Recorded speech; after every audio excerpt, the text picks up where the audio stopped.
নমস্কার এবং শুভ সন্ধ্যা আপনাদের সকলকে। আজকে সোমবার আবার আমরা নিয়ে হাজির হয়েছি বিনিয়োগ বসতি লক্ষ্মীর একটি নতুন পর্ব। যেমনটি আমরা কথা দিয়েছিলাম যে মিউচুয়াল ফান্ড সংক্রান্ত যে আপনাদের নানান প্রশ্ন এবং তা নিয়ে যে আপনাদের একটা নানান ধরনের একটা যে কোয়ারি ছিল যে মিউচুয়াল ফান্ড সম্পর্কে আপনারা নানান রকম ফান্ডের বিষয়ে জানতে চেয়েছিলেন। সেটা নিয়ে আমরা একটা পর্ব করেছি এবং আজকে একটু সেক্টরাল দিকে আমরা নজর দেব।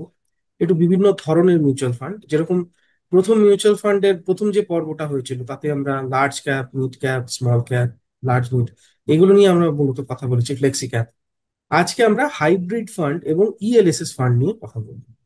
তো আজকে আমাদের সঙ্গে রয়েছেন যথারীতি কৌশিক ঘোষ স্যার। নমস্কার স্যার, আপনাকে অনেক স্বাগত আমাদের নমস্কার। অনুষ্ঠানে। নমস্কার। তো স্যার, প্রথমেই দর্শকদের আমরা একটুখানি জানাবো যে হাইব্রিড ফান্ড কি এবং সেটা মানে এটার মূলত বৈশিষ্ট্যগুলো কি কি? ঠিক আছে, প্রথমেই আমি আহ, আমাদের দাবির ত্যাগটা একটু বলে দিই। আমাদের ডিসক্লেমার: বিনিয়োগ করার আগে আপনার আর্থিক উপদেষ্টা, মিউচুয়াল ফান্ড ডিস্ট্রিবিউটর এবং আয়কর উপদেষ্টার পরামর্শ নিন। এই পর্বে যা বলা হচ্ছে সেটা কিন্তু আর্থিক উপদেশ নয়। মিউচুয়াল ফান্ড বিনিয়োগে ঝুঁকি সাপেক্ষ, তথ্যাদি ভালো করে পড়ে নেবেন। ঝুঁকি নেওয়ার ক্ষমতা অনুপাতে বিনিয়োগ শ্রেয়, এবং মিউচুয়াল ফান্ড বিনিয়োগে লাভ নিশ্চিত নয়। তো এই দাবিটা হয়ে গেল। এবার আমি আসি, হাইব্রিড ফান্ড কি। হাইব্রিড ইংরেজি শব্দটার বাংলা অনুবাদ যদি করি, তার মানে মিশ্রণ, মিশ্রিত। মানে ডেটও আছে, ইকুইটিও আছে, দুটোই আছে। তো এইটা নিয়ে মিশ্রিত, তো ঋণ এবং ইকুইটির মিশ্রণ। একাধিক সম্পদ শ্রেণী, মানে একাধিক মানে একদিকে ইকুইটি আছে, আরেকদিকে ডেট আছে। হুম। অনেক রকমের হয়, কর্পোরেট ডেট হয়, ওভারনাইট হয়, মানি মার্কেট হয়, গভর্নমেন্ট সিকিউরিটিজ হয়, অনেক রকম হয়। আর এটা সবসময় ব্যালেন্স করা থাকে, একটা ব্যালেন্সে থাকে। মানে ভারসাম্যটা একটা বজায় রাখে। মানে যে ফান্ড ম্যানেজার, সে একটা পার্টিকুলার রেশিওতে এই ভারসাম্যটা রাখে ডেট আর ইকুইটির। ধরে নিন কোনো সময় মার্কেট পড়ে যাচ্ছে, ইকুইটি মার্কেট, হ্যাঁ, ওই সময় কি করে, কিছু ফান্ড ইকুইটি থেকে ডেটে সরিয়ে দেয় যাতে হুম। রিটার্নটা বেটার হয়। হুম। তো এটাই হচ্ছে হাইব্রিড ফান্ডের বিশেষত। আর বিনিয়োগের সমন্বয়গুলো বিনিয়োগকারীদের মানে আহ, ঝুঁকি সহনশীলতার উপর নির্ভর করে। যেরকম বিভিন্ন রকম হাইব্রিড আছে আপনার, লো লো রিস্ক আছে, লো থেকে মডারেট রিস্ক আছে, moderate to moderately high risk আছে, হাই রিস্ক আছে, আর ভেরি হাই রিস্ক আছে। এবার যেটা যার জন্য সুটেবল সেরকম ভাবে তারা নির্বাচন করতে পারে। হুম। আর যেরকম যেহেতু এটা ইকুইটি আছে, তাই জন্য দীর্ঘমেয়াদে ভালো ফল দেওয়ার জন্য এটা পরিচিত, হাইব্রিড ফান্ড। এটা একটা জিনিস বলে রাখি, এবং এটা সব এএমসি মানে মিউচুয়াল ফান্ড কোম্পানির তথ্য, যে ব্রোশিয়ার আছে তাতে লেখা থাকে, যে কোনো ফান্ডে যদি ইকুইটি থাকে তাহলে কমপক্ষে 3 থেকে 5 বছর ধরে ইকুইটি ধরে রাখতে পারেন। তাই সেই জন্য হাইব্রিড ফান্ড উপযুক্ত। হাইব্রিড ফান্ডের বিশেষত আমি বলছি, দেখুন ইকুইটিতে কি হয়, ইকুইটিতে ঝুঁকি খুব বেশি, ডেটে ঝুঁকি কম। ঝুঁকি বেশি আর ঝুঁকি কমের মিশ্রণ করে মাঝে মাঝে মার্কেট যখন পড়ে যায়, তখন ফিক্সড ডিপোজিট রেট যেরকম একটা এক জায়গায় থাকে, সেরকম ডেটেরও একটা নিয়মিত একটা রিটার্ন থাকে। তো হুম। সেটার জন্য কি, মার্কেট পড়ে গেলেও ডেটের জন্য একটু রিটার্নটা ভালো হয়। ওই জন্য হাইব্রিড ফান্ড কাজ করে। এবার আসি, কত রকমের হাইব্রিড ফান্ড হয়। হুম। একটা হচ্ছে ইকুইটি ভিত্তিক হাইব্রিড ফান্ড। মানে হুম। ইকুইটি, ন্যূনতম ইকুইটি হচ্ছে 65%। হুম। আর ঋণ, ঋণ মানে ডেট সিকিউরিটি, হুম। সেটার সবচেয়ে বেশি সর্বাধিক হতে পারে 35%।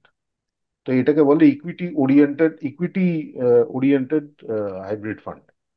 আরেকটা হচ্ছে ডেট ওরিয়েন্টেড হাইব্রিড ফান্ড, মানে ঋণ ভিত্তিক হাইব্রিড ফান্ড। এটায় কি হয়, ডেট ইকুইটি মানে যেটা স্থির আয়ের সিকিউরিটি, সেটায় ন্যূনতম 60% হতে হবে। আর হুম। ওইদিকে ইকুইটি সর্বোচ্চ 40% হতে পারে। তো প্রথমটা ইকুইটি, দ্বিতীয়টা ডেট, মানে আপনার ডেট মিউচুয়াল হাইব্রিড ফান্ড, মানে ডেট। প্রথমটা হচ্ছে ইকুইটি বেসড, দ্বিতীয়টা হচ্ছে ডেট বেসড। আরেকটা, আরেক রকম আছে যেটা হচ্ছে ব্যালেন্সড ফান্ড। ব্যালেন্সড ফান্ডে ইকুইটি ম্যাক্সিমাম 65% হতে পারে, আর ডেট বা ঋণ সিকিউরিটি ম্যাক্সিমাম 35% হতে পারে। এটাকে ব্যালেন্স ফান্ড বলে। এবার ব্যালেন্স ফান্ডের মধ্যে তিন রকম আছে আপনার। আহ, কি বলবো, আহ, দেখবেন ব্যালেন্সড অ্যাডভান্টেজ ফান্ড আছে, কিছু অ্যাগ্রেসিভ আছে, কিছু কনজারভেটিভ আছে, কিছু ব্যালেন্সড আছে, মানে ওরকম ভাবে আর কি। আরেকটা হচ্ছে মাসিক আয় মানে মান্থলি ইনকাম স্কিম। এগুলো প্রধানত ডেট ইকুইটি দিয়ে তৈরি হয়, কিছুটা কিছুটা ইকুইটি থাকে আর কি। আর লাস্টে হচ্ছে আরবিট্রাজ ফান্ড। আরবিট্রাজ মানে হচ্ছে, ধরে নিন, আমি একটা শেয়ারের কথা বলছি, ধরে নিন রিলায়েন্স। আপনি দেখবেন যে কোনো দিন এনএসি তে রিলায়েন্স যদি 101 টাকা দেখায়, হুম। তাহলে বিএসসি তে হয়তো দেখাচ্ছে 102 টাকা। হুম। এই যে 1 টাকার পার্থক্য, এটাকে বলে আরবিট্রাজ। এটায় আচ্ছা। অনেকে আছে যে কি করে, যেটা সস্তা সেটাই কিনে, যেটা বেশি দাম সেটাই বিক্রি করে। এটাকে বলে আচ্ছা। আরবিট্রাজ। তো আরবিট্রাজ ফান্ড মানে হচ্ছে এক বাজারে কম দামে কিনে অন্য বাজারে বেশি দামে বিক্রি করে। যদি এই সুযোগগুলো না থাকে তাহলে কি করে এই ফান্ডগুলো, তাহলে ঋণ ভিত্তিক ফান্ডে রেখে দেয়। তাই জন্য আরবিট্রাজ ফান্ডকে ঋণ ফান্ড মানে ডেট ফান্ডের মতোই দেখা হয় আর কি। কেননা এই আরবিট্রাজ যে সুযোগগুলো আছে এগুলো সবসময় আসে না, মাঝে সাঝে আসে। হুম। হুম। ঠিক আছে, তো এটাই কিন্তু এটাই যে ফান্ড ম্যানেজার, সে কিন্তু সবসময় নজর রাখে যে কোথায় কোথায় আমি আরবিট্রাজ করতে কোথায় পারি। কোথায় আছে? আচ্ছা। তো এই হলো কত রকমের। তো আপনার যে প্রশ্ন ছিল হাইব্রিড ফান্ড কি, এবং আমি তার সাথে বলেও দিলাম যে কত রকমের হাইব্রিড ফান্ড হয়। এবার স্যার আমরা দ্বিতীয় পর্যায়ে যদি চলে যাই, তাহলে আমরা যদি দেখি যে বিগত বছরে হাইব্রিড ফান্ডের কিরকম ধরনের পারফরমেন্স আছে এবং তার একটা অ্যাভারেজ যে রিটার্ন যেটা দেওয়া, যেটা বিনিয়োগকারীদের দিয়েছে, সেটা কিরকম ধরনের দিয়েছে। তো এটার জন্য আমাকে একটু এক্সেল শিটটা দেখাতে হবে, মানে পুরো একদমই। ডেটা আমি ডাউনলোড করেছি। তথ্যভিত্তিক যেহেতু এখন ডেটা হ্যাঁ, আমাদের দেখাতেই হবে আর কি। হ্যাঁ, হ্যাঁ। তো 1 মিনিট ধরুন, আমি দেখিয়ে দিচ্ছি। দেখা যাচ্ছে? হ্যাঁ। আচ্ছা। তো এই প্রথমেই বলে দিই, এই তথ্য ভ্যালু রিসার্চ অনলাইন.কম থেকে আমি ডাউনলোড করেছি। যেরকম আগেও বলেছি, মানে বিভিন্ন হুম। সাইট আছে, এটা আছে, অ্যাডভাইজার খোঁজ.কম আছে, যেখানে তথ্যগুলো সহজে পাওয়া যায়। এবার ডাউনলোড করে আমি দু তিনটে জিনিসের মধ্যে করেছি নির্বাচন করার জন্য ফান্ডের। প্রথমে হচ্ছে আমি আহ, এখানে যে ভ্যালু রিসার্চ যেটা নিজেদের রেটিং দেয়, হুম। সেখানে আমি খালি 3, 4 আর 5 রেটিং আমি নির্বাচন করলাম। আচ্ছা, এবার হলো যে আমি এখানে, আমি এটা আগেই করে রেখেছি। আপনার 1 বছর, 5 বছর, 10 বছর, 1, 3, 5 বছর, মানে হুম। মিনিমাম 5 বছর যেরকম একটা মিউচুয়াল ফান্ড থাকবে, হুম। সেরকম ফান্ডই আমি ডাউনলোড করেছি। 5 বছরের কম হলে কি হয়, অনেক সময় পারফরমেন্সের এদিক ওদিক হয়ে যায়। একটা 5 বছরের মেয়াদ দেওয়া দরকার কোনো মিউচুয়াল ফান্ডকে, মানে কি বলবো, সেটা ভালো না ভালো নয় সেটা যাচাই করার জন্য। তো এবার এটা আমি আগেই করে নিয়েছি। এবার দ্বিতীয় হচ্ছে, আমি এবার রিস্ক প্রোফাইল নিয়ে আমি আসি। এক হচ্ছে আমি রেটিং নিয়ে নিয়েছি, 3, 4 আর 5-এর রেটিং আমি নিয়ে নিয়েছি। এবার আমি রিস্কোমিটারে আসি। রিস্কোমিটার মানে হচ্ছে কিরকম রিস্ক। এবার যদি আমি দেখি, আমি প্রথমেই নেব লো আর লো টু মডারেট। তো এখানে দেখুন, এই রিস্কোমিটারে লো বলে কিছু নেই, মানে যেটা তিন আচ্ছা। চার বা পাঁচের রেটিং আছে। তো লো টু খালি লো মডারেট টু আছে। মডারেট আছে। লো টু মডারেটে আমি যদি দেখি, তাহলে এই 4টে ফান্ড আসছে। এবার হুম। এই 4টে ফান্ডে আপনি যদি দেখেন, ICICI Prudential equity savings fund, এই ফান্ডটা দেখুন। এবার এর মধ্যে আমি কি করে নির্বাচন করব? এবার যদি দেখেন যেটা লো রিস্ক ফান্ড বা low to hmm. Moderate risk fund, সেটার বেঞ্চমার্ক কি হওয়া উচিত? সেটার বেঞ্চমার্ক হওয়া উচিত এফডি। কেননা এফডিতে হুম। আমি যদি টাকা রাখি, তাহলে হুম। নিশ্চিত আমার একটা রিটার্ন আছে, একটা হুম। ইন্টারেস্ট রেট আছে। এবং এফডিতে কোনো রিস্ক বলে কিছু নেই, কেননা ওটায় কোনো ফ্লাকচুয়েট হয় না। আপনি জানেন ব্যাংক আপনাকে পয়সা ফেরত দিয়ে দেবে, ইন্টারেস্ট সহ। তো এবার যদি আমি এফডি রিটার্ন আমি ধরে নিলাম, আমি স্টেট ব্যাংক অফ ইন্ডিয়া বা এইচডিএফসি ব্যাংক আমি ধরছি না, একটু মানে ছোট ব্যাংক আমি দিলাম, যেরকম স্মল ফিনান্স ব্যাংক, ওরা 8% মতো দেয়। আর আমি নর্মাল লোকের জন্য বলছি, আমি সিনিয়র সিটিজেনের জন্য বলছি না। 8% যদি আমি এফডি রিটার্ন নিই, তাহলে আমার এইখানে যে মিউচুয়াল ফান্ড গুলো নির্বাচন করব, সেগুলো কমপক্ষে 8%-এর উপর দেওয়া উচিত। হুম। তো এবার দেখুন, আহ 20 বছরে তো একটাই মিউচুয়াল ফান্ড এর মধ্যে আছে, তার রিটার্ন 8%-এর কম। 15 বছরেও দুটোই আছে, তাদের রিটার্ন এইখানে 8%-এর কম। 10 বছর যে মিউচুয়াল ফান্ড পুরনো, সেটা তিনটে আছে, এবং একটা ফান্ডে 8%-এর একটু বেশি রিটার্ন আছে। 5 বছরের যে ফান্ডগুলো সবগুলোই দেখাচ্ছে 8%-এর বেশি রিটার্ন। হুম। 3 বছরে আপনি যদি দেখেন, তাহলে চারটের মধ্যে তিনটে দেখাচ্ছে আট তিনটে। পার্সেন্ট বেশি রিটার্ন। আবার 1 বছর যদি দেখেন, তাহলে আবার সেই একটাই ফান্ড দেখাচ্ছে আর 8%-এর বেশি রিটার্ন। তো এবার, আগেও যেরকম আমি একটা নিয়ম ব্যবহার করি, যে এই 1, 3, 5, 10, 15, 20 এর মধ্যে কমপক্ষে আমার মেয়াদে তিনটে তিনটে বেঞ্চমার্ককে বিট মেয়াদ করেছে। আমার যাতে বেঞ্চমার্ককে বিট করতে পারে। একদম। তো সেটা, এখানে একটাই ফান্ড আসছে, ICICI Prudential equity ICICI. Savings fund. এটা low to moderate risk profile তাদের জন্য। আমি, যারা দেখছেন তারা লিখে নিতে পারেন। আহ, এবং এদের ফান্ডের পরিমাণও বেশি স্যার, বাদ বাকি তিনটের তুলনায় যদি আমরা দেখি, তেরো হ্যাঁ, হাজার পাঁচশো এইউএম, কোটি টাকার উপরে তারা হ্যান্ডেল করছে আর হ্যাঁ, কি। এইউএম, এইউএম বেশি। মিনিমাম দশ আচ্ছা। হাজার যদি আমরা একটা বেঞ্চমার্ক ধরে নিই, 10,000 কোটি, হ্যাঁ, তাহলে এটা একমাত্রই ফান্ড যেটা হ্যাঁ, আর কি উত্তীর্ণ হচ্ছে।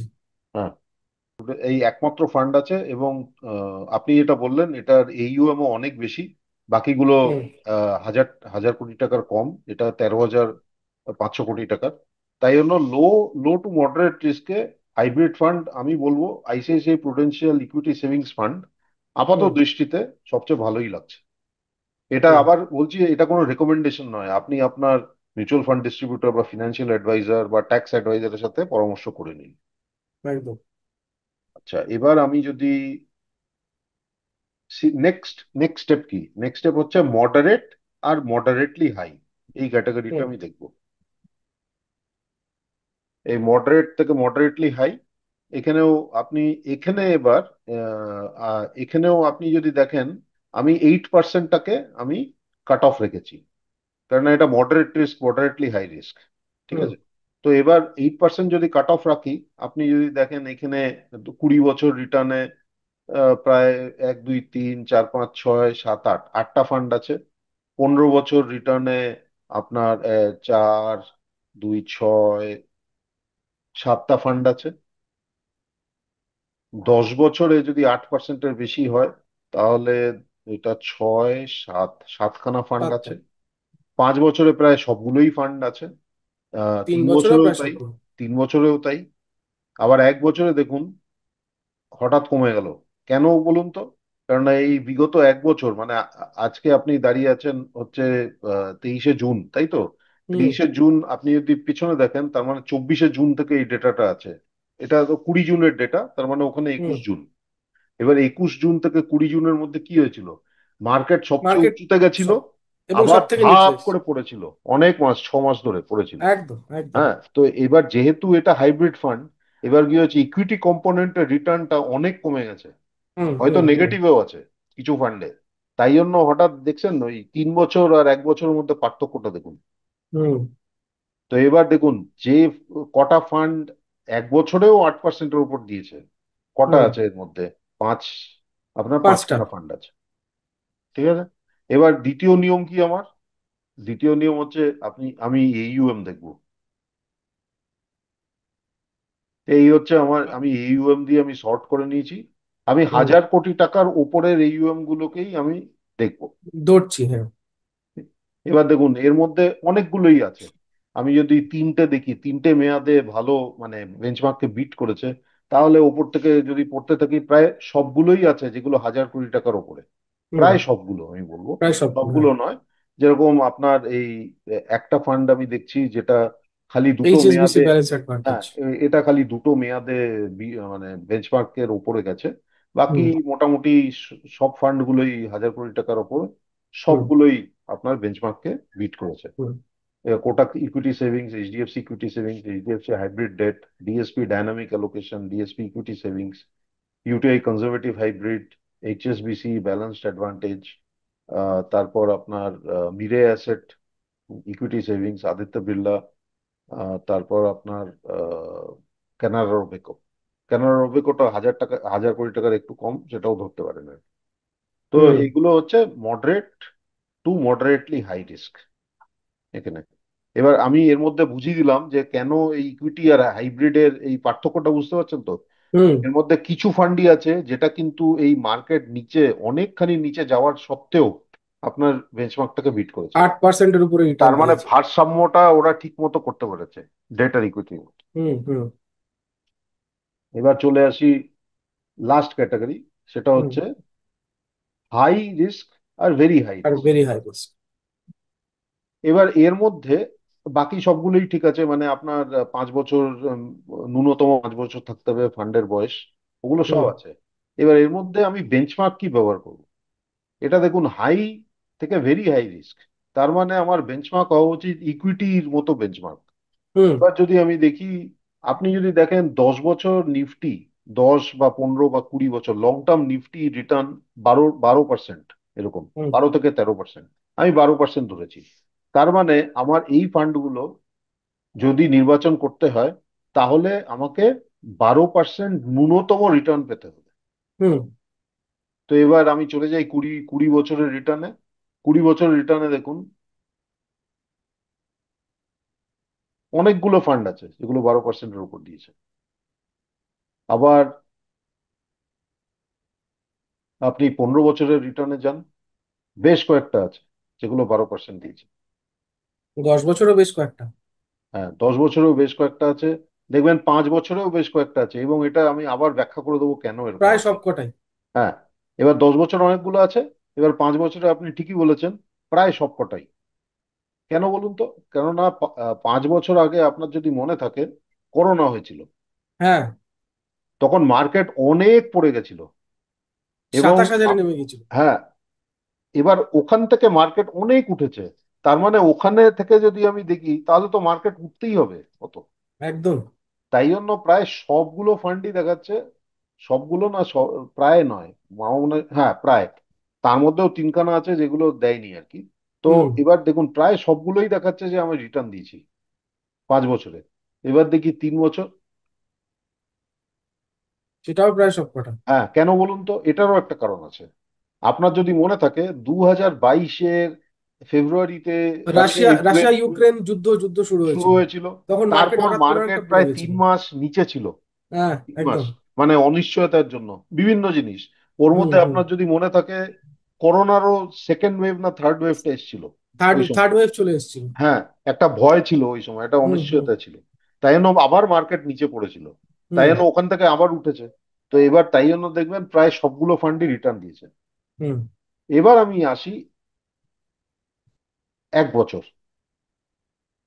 এবার দেখুন, 1 বছরে আপনি যদি দেখেন, একটা ফান্ডও কিন্তু 12%-এর উপর দেয়নি, না। একটাও দেয়নি। মানে সবচেয়ে কাছে এসছে এই 4টে ফান্ড: মাল্টি অ্যাসেট ফান্ড, যেটা ICICI ICICI Prudential. Prudential asset multi asset, SBI equity hybrid, Bandhan aggressive hybrid, আর ডিএসপি অ্যাগ্রেসিভ হাইব্রিড। হুম। কেন এসছে? কেননা আবার সেই মার্কেটের মায়া এটাকে বলে। হুম। মার্কেট ও সবচেয়ে ওপরে গিয়ে সবচেয়ে নিচে এসেছিল, তাই হুম। জন্য ইকুইটি পারফরমেন্স ধসে গেছে, তাই জন্য হাইব্রিড ফান্ডের পারফরমেন্স এরকম হয়ে গেছে। ঠিক। তো এবার আমি যদি আমার এইইউএম দিয়ে সর্ট করি, সবচেয়ে বড় এইইউএম, হুম। এবার দেখুন আমি কি দেখব। এর মধ্যে দেখুন, সবচেয়ে বড় মিউচুয়াল ফান্ড এর মধ্যে হচ্ছে HDFC balanced advantage mutual fund, 1 lakh কোটি হুম। টাকার ওপর এইইউএম। ঠিক হুম। আছে? হুম। কিন্তু দেখুন তার নাম্বার 2 যেটা আছে এসবিআই ইকুইটি হাইব্রিড, সেটার অ্যাটলিস্ট আপনি দেখুন 1 বছরের পারফরমেন্স প্রায় 11%। হুম। আর আরেকটা ফান্ড যদি দেখি, ICICI Prudential multi asset fund, সেটা হুম। প্রায় 12%। তো হ্যাঁ। আমি বলবো সবচেয়ে এর মধ্যে আপনি যদি দেখেন, 3টে ফান্ড আছে যেটা দশ হুম। পার্সেন্টের উপর। হুম। একটা হচ্ছে এসবিআই ইকুইটি হাইব্রিড, একটা হচ্ছে হুম। আইসিআইসিআই প্রুডেন্সিয়াল মাল্টি অ্যাসেট, আর হুম। একটা তৃতীয় নম্বর হচ্ছে আপনার DSP aggressive DSP fund. Aggressive তো হাইব্রিড ফান্ড। আমি বলবো রিস্ক আর ভেরি হাই রিস্ক, দেখুন রিস্ক আর ভেরি হাই রিস্কে, তার মানে আপনি ইকুইটি ফান্ডই দেখছেন। তো হুম। ইকুইটি ফান্ড যদি দেখতে হয়, তাহলে আপনার নির্বাচনের যে মানদণ্ড, সেটা কিন্তু হুম। উঁচু হতে হবে, নাহলে হুম। হবে না। তো এর মধ্যে আমি বলবো যে এই 3টে ফান্ডই সবচেয়ে ভালো, কেননা হ্যাঁ। মার্কেট একদম পড়ে যাওয়া সত্ত্বেও এগুলো প্রায় 12%-এ টেনে এনেছে। আর বিগত 3, 5, 10, 15, 20 বছরেও ওরা 12%-এর ওপর কনসিস্টেন্টলি দিয়েছে। তো এই আমি বলবো তাহলে এসবিআই ইকুইটি ফান্ড, আপনার আইসিআইসিআই মাল্টি অ্যাসেট ফান্ড, আর ডিএসপি অ্যাগ্রেসিভ হাইব্রিড ফান্ড, এই তিনটে ফান্ড হাই রিস্ক আর ভেরি হাই রিস্ক হাইব্রিড ফান্ডের মধ্যে আমার পছন্দ। হুম। তো এই হলো আপনার হাইব্রিড ফান্ডের বিশ্লেষণ। তাহলে এবার স্যার আমরা তৃতীয় পর্যায়ে চলে যাই। আহ, এবার হাইব্রিড ফান্ডের আলোচনা করতে গেলে একটা ফান্ডের কথাও মানে মোটামুটি চলেই আসে, সেটা হচ্ছে ইএলএসএস ফান্ড, যেটাকে আগে সবাই ট্যাক্স সেভিং মিউচুয়াল ফান্ড বলে জানতো। নতুন রিজিম আসার পরে হয়তো কিছু নিয়মপত্র পাল্টেছে। তো আমরা ইএলএসএস ফান্ডের বিষয় আমরা এই পর্বেই একটুখানি বিশদে একটুখানি জেনে নিচ্ছি। তাহলে প্রথমে আমরা জানি ইএলএসএস ফান্ডটা কি। তো ইএলএসএস ফান্ড হচ্ছে ইকুইটি লিঙ্কড সেভিং স্কিম। হুম। এটা কিছুই নয়, এটা আপনার এর মধ্যে আপনার ওই ইকুইটি আছে, বেশিটাই ইকুইটি, একটু কম ডেট থাকে। হুম। এটার একটাই বিশেষত্ব ছিল হচ্ছে গভর্নমেন্ট এটার মধ্যে যতখানি ঢালছেন সেটার যে রিটার্ন আসছে সেটা 1,00,000 টাকার অবধি ক্যাপিটাল গেইনস ট্যাক্স থেকে মাফ ছিল। আচ্ছা। কিন্তু এটা অনেক পুরনো নিয়ম, এবার কি হয়েছে এই নতুন ট্যাক্স রেজিম প্রতি বছরই কিছু না কিছু রূপান্তর হচ্ছে। তাই জন্য আপনার আয়কর বিশেষজ্ঞর কাছে একবার পরামর্শ নিন। আমি হুম। বলবো এখন নতুন ট্যাক্স রেজিমে তো প্রথমত এইসব কোনো এক্সাম্পশন আর নেই। নেই। আর আরেকটা জিনিস মনে রাখবেন, ইএলএসএস ফান্ডে ম্যান্ডেটরি 3 বছর লক ইন আছে। আচ্ছা। ম্যান্ডেটরি, আপনি বের করতে পারবেন না টাকা। আপনি যদি ইএলএসএস ফান্ডে এসআইপিও করেন, মনে রাখবেন প্রতিদিন যে এসআইপি করছেন না, আজকে ধরে নিন টাকা ঢাললেন, ধরে নিন আজকে আমি 1,000 টাকা কিনলাম ইএলএসএস ফান্ডে, এই 1,000 টাকাটা আমি বিক্রি করতে পারবো এখন থেকে 3 বছর 1 দিন পরে। কালকের যেটা আছে সেটা কিন্তু বিক্রি করতে পারবো 3 বছর 2 দিন পরে। দুদিন পর। হুম। এরকম ভাবে 3 বছরটা হচ্ছে আচ্ছা। যেদিন বিনিয়োগ করেছেন সেই দিন থেকে ডেটটা শুরু হয়। তো এটা একটা লক ইন আছে। দেখুন এককালে এটা লক ইনের একটা ভালো ছিল, কেননা ট্যাক্স বেনিফিট ছিল। হ্যাঁ। কিন্তু এখন যেহেতু আর ট্যাক্স বেনিফিট নেই নিউ রেজিমে, আর এই বিগত বাজেটে অনেকখানি এই ইনকাম ট্যাক্সের ছুট দিয়েছে, মানে বারো হুম। লাখ টাকা অবধি বিভিন্ন স্তরে আর কি, মানে হুম। স্যালারির যে হয় তার এক্সামশন ওইসব করে টোরে 12 লাখ টাকা অবধি ছুট আছে। তো আমার হুম। মনে হয় না এই ইএলএসএস আপাত আপাত দৃষ্টিতে ট্যাক্স সেভিং এর কোনো বেনিফিট দিচ্ছে। হুম। আর লক ইনও আছে।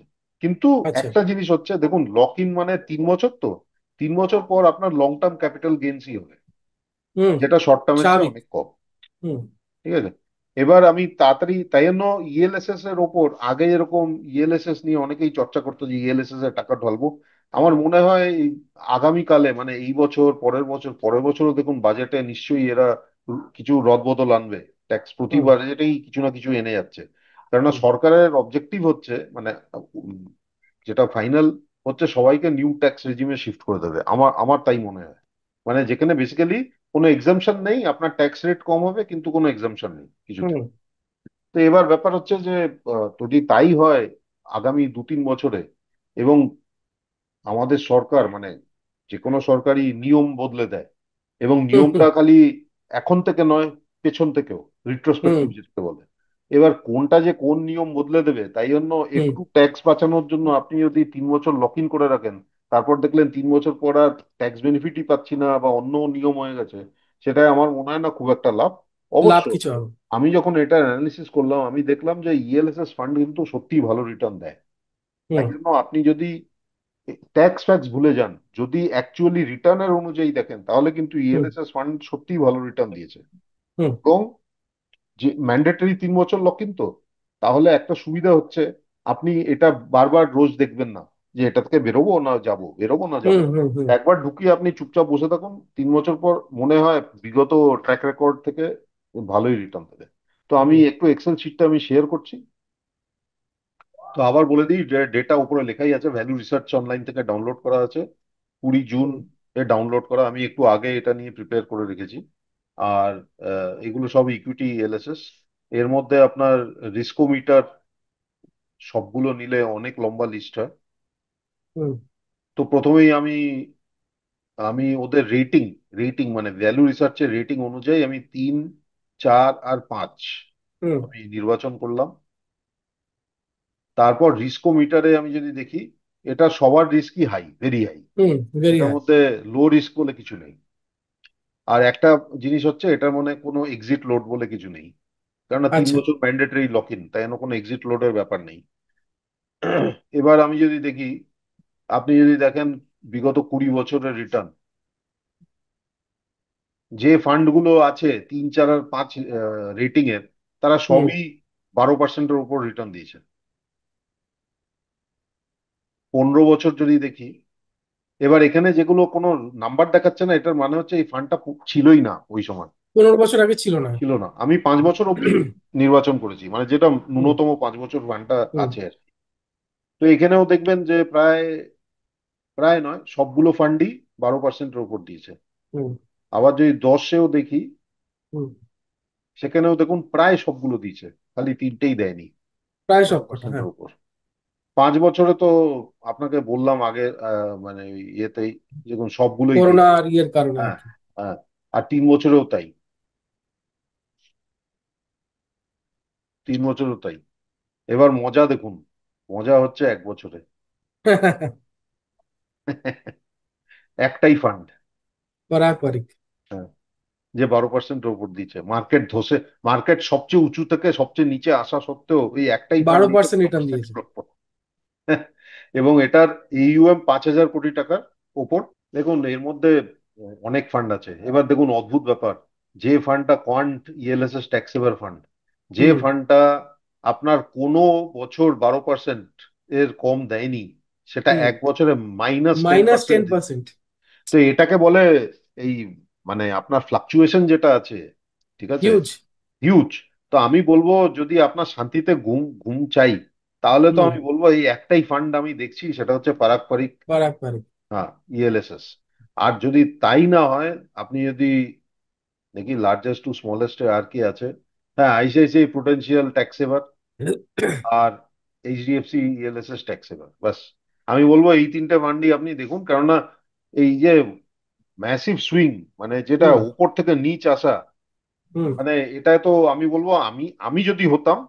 তাহলে আমি পারাকপারিকেই টাকা রাখতাম। কেননা এটা হুম। আমি দেখছি, মার্কেট ধসে যাওয়া সত্ত্বেও 12%-এর উপর দিচ্ছে, বারো তার পার্সেন্ট মানে তো রিটার্ন কিছু দিয়েছে। কিছু করেছে। একদমই। হ্যাঁ। অত অত কিন্তু এটা মনে রাখবেন যে past performance is not a guarantee of future performance, এইটুকু একদমই। মনে রাখতে হবে। বিনিয়োগে কোনো কিছু গ্যারান্টি নেই। তো ইএলএসএস এ আমি বলবো তিনটে ফান্ডই আমার পছন্দসই: Parag Parikh, ICICI mutual fund, HDFC mutual fund. যদি কেউ বলে একটা ফান্ড বলুন, তাহলে আমি বলবো পারাক পারিক, হুম। মানে দ্বিতীয় ফান্ড নয় ইএলএসএস এ।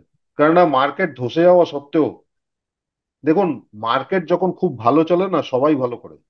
মার্কেট সেই। যখন একদম নিচে চলে যায়, তখন কে ভালো করছে সেটাই হচ্ছে অ্যাকচুয়াল ডিফারেন্স, মানে যে কে সত্যি ভালো ফান্ডটাকে চালাতে পারছে। ঠিক। ঠিক আছে। এখানে ফান্ড ম্যানেজারের একটা অবশ্যই কৃতিত্ব হ্যাঁ, দাবি তো করতেই পারেন তিনি। হ্যাঁ।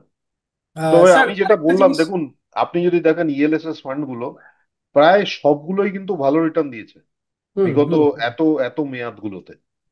এটা লক ইন আছে, এটা ট্যাক্স সেভিং বেনিফিট আপনার যদি অ্যাভেল করতে চান, তার মানে আপনি ওল্ড ট্যাক্স রেজিমে আছেন, তাহলে হুম। আপনি করতে পারেন নিশ্চয়ই। আর যদি নিউ ট্যাক্সে, তো কোনো ট্যাক্স সেভিং বেনিফিট বলে নেই। হুম। তবে আমি বলবো কি, মানে ওই 3 বছরের লক ইনটা একটা ভালো জিনিস। আপনার হুম। ওই যে বারবার মনে হয় টাকাটা কি বের করে নেবো, এটা কিছু হচ্ছে না সেটা টাকা, পারবেন না আপনি। পারবেন না করতে। তো কিন্তু মনে রাখবেন যে যেদিন থেকে বিনিয়োগ করেছেন, সেদিন থেকে 3 বছরটা গোনে। তার মানে হুম। এসআইপি করছেন যখন, না, প্রতিদিনের এসআইপি থেকে 3 বছর, এটা নয় যে প্রথম দিন থেকে। বুঝতে পারছেন তো? তো ওই জিনিসটা আপনাকে মাথায় রাখতে হবে। তো এই হলো ইএলএসএস ফান্ড, খুবই সহজ সরল। এর মধ্যে আগে ট্যাক্সের বেনিফিট অনেকেই নিত। এখন আমি জানি না, যারা নিউ ট্যাক্স রেজিমে চলে এসেছে, তাদের জন্য এটা কোনো ট্যাক্স বেনিফিট বলে কিছু নেই এর মধ্যে। স্যার আমাদের এক দর্শকের একটা প্রশ্ন ছিল। সেটা হচ্ছে আহ, উম, তিনি আহ, একটা বিষয় একটু জানতে চেয়েছেন যে এক্সিট লোড বিষয়টা যেটা আছে, এবং যেটা যেটা প্রায় সবকটার ফান্ডের ক্ষেত্রেই কম বেশি থাকে। তো তার একটা ইয়ে ছিল, মানে একটা কোয়ারি ছিল যে প্রত্যেক বছর কি ওই এক্সিট লোডটা ইয়ে করে, মানে এক্সিট লোড লাগে। ধরুন কেউ একটা মিউচুয়াল ফান্ডে বিনিয়োগ শুরু করলেন আজ থেকে 10 বছর আগে। তো 10 বছর পরে গিয়ে উনি ফান্ডটাকে তুলবেন। তাহলে যে এক্সিট লোডটা থাকে সেটা কি প্রত্যেক বছরের এক্সিট লোড যোগ করে 10 বছরে যা গিয়ে হবে সে তার উপরে এক্সিট লোড দিতে হবে, নাকি একবারই ওই এক্সিট লোড একটাই লাগে? আচ্ছা, দেখুন, এক্সিট লোডের নিয়ম খুব সরল। হুম। এক্সিট লোডে যদি এক্সিট লোড থাকে, তাহলে দেখবেন লেখা আছে কত পার্সেন্ট, হুম। আর আরেকটা জিনিস লেখা আছে কত দিন অবধি। হুম। তার মানে এই এতদিনের আগে যদি আপনি উইথড্র করেন তাহলে লাগবে, তারপরে আর লাগবে না। লাগবে না। তো হুম। এবার ধরে নিন, আপনি দেখবেন এক্সিট লোড ম্যাক্সিমাম ফান্ডেই থাকে হচ্ছে আপনার আপনার এক 11 মাস বছরের বা পর। 1 বছর, হ্যাঁ, এক হ্যাঁ, বছরের মোটামুটি, মেয়াদ। হ্যাঁ। কিছু ফান্ড আছে যেগুলো 7 দিন, 30 দিন এরকম এক্সিট লোডেরও থাকে। হুম। ঠিক আছে। এবার যেই এক্সিট লোড আপনার দেখবেন, আপনার যে যে দর্শক প্রশ্ন করেছেন যে 10 বছর আগে ফান্ড, তাহলে কি এক্সিট লোড প্রতি বছরই লাগবে? এটার উত্তর হচ্ছে না, আপনার কোনো এক্সিট লোড লাগার কথা না। একদম। যেরকম এই এই কিছুক্ষণ আগে ইএলএসএস নিয়ে আমরা আলোচনা করছিলাম। কোনো এক্সিট লোড নেই ইএলএসএস বুঝি। এ এক্সিট লোড নেই, কিন্তু তিন হুম। বছর লক ইন আছে। লক আছে, কিন্তু হ্যাঁ। কিছু ইকুইটি ফান্ডে হুম। এক্সিট লোড আছে। ও হুম। যেরকম ওরা বলবে, আপনি যদি 365 দিনের আগে উইথড্র করেন তাহলে হুম। 3%, যদি হুম। সাতশো হুম। তিরিশ দিনের আগে উইথড্র করেন তাহলে 2%, হুম। আর 730 দিনের পর থেকে 31 দিনের পর যদি উইথড্র করেন তাহলে আপনার কোনো এক্সিট লোড নেই। লাগছে না। হুম। ওটা কেন করে আমি বলছি, কেননা ফান্ড ম্যানেজার চায় আপনি ফান্ডটায় টাকাটা রাখুন, কেননা তাড়াহুড়ো করে টাকা বের করে নিলে রিটার্ন সুনিশ্চিত নয়। যত একদম। টাইম দেবেন ইকুইটি ফান্ডে তত বেশি আপনার রিটার্ন সুনিশ্চিত রিটার্ন করতে আসবে। পারে। আর কিছু ডেট ফান্ড আছে যেখানে ওরা লাগে, সেটা খুব কম মেয়াদের, সেটা খুব বেশি থাকে না, ওই আপনার 30 দিন, 60 দিন, 90 দিন, এর এর বেশি হয় না। তো যেখানেই দেখবেন এক্সিট লোড আপনার ওই ফান্ড প্রসপেক্টাসেই থাকে, যেটা ফান্ড হুম। হুম। হুম। স্কিম ইনফরমেশন একেবারে। মেমোরেন্ডাম বা স্কিম ইনফরমেশন ডকুমেন্ট, ওটা লেখা থাকে। ওটায় দেখবেন কত পার্সেন্টেজ আর কত মেয়াদের আগে এক্সিট হুম। লোডটা লাগু হয়। হুম। হুম। ওই মেয়াদের পর কোনো এক্সিট লোড নেই। ওটা একদম। নির্দিষ্ট। তাহলে আজকে আমরা হাইব্রিড ফান্ড এবং ইএলএসএস ফান্ড নিয়ে কথা বললাম, এবং আমাদের দর্শক বন্ধুদের অনেকেরই একটা জিজ্ঞাসা ছিল যে এক্সিট লোড জিনিসটি কি এবং সেটা কিভাবে কাজ করে। আশা করি আমরা আপনাদের মানে সব ক্ষেত্রে উত্তরটা দিতে পেরেছি। আগামী পর্বে আবার আমরা আবার অন্য সেক্টরাল মিউচুয়াল ফান্ড নিয়ে সমস্ত ফিরে আসবো। ততদিন পর্যন্ত আমাদের সঙ্গে থাকুন। আবার সামনের সপ্তাহে দেখা হবে। নমস্কার। ধন্যবাদ, নমস্কার। আমাদের ভিডিও ভালো লাগলে লাইক এবং শেয়ার করুন। কমেন্ট সেকশনে গিয়ে জানান আপনাদের মতামত। আরও ভিডিও পেতে আমাদের চ্যানেল সাবস্ক্রাইব করুন এবং প্রতি মুহূর্তে খবরের আপডেট পেতে প্রেস করুন বেল আইকন।